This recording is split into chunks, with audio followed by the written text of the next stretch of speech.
Có ai ở nhà không? Chú là ai ạ? Chú là bồ của mẹ con hả? Tầm bậy mày, chú thu tiền điện.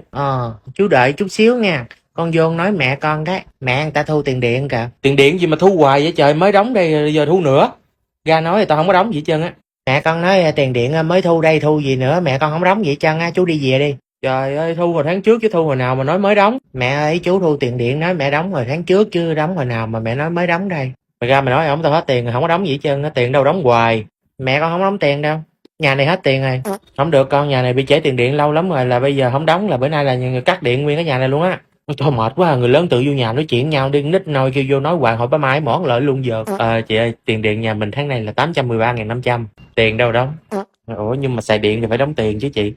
Nhà này bữa ăn điện sống hay gì á, có 3 người một tháng xài 810 mấy ngàn tiền điện. Để không nói cái máy lạnh không hả, vô cái mùa này một cái hả, bắt một ngày 24 tiếng, không cho nó nghỉ được một chút nữa. Trời ơi phải rồi chị ơi, mùa này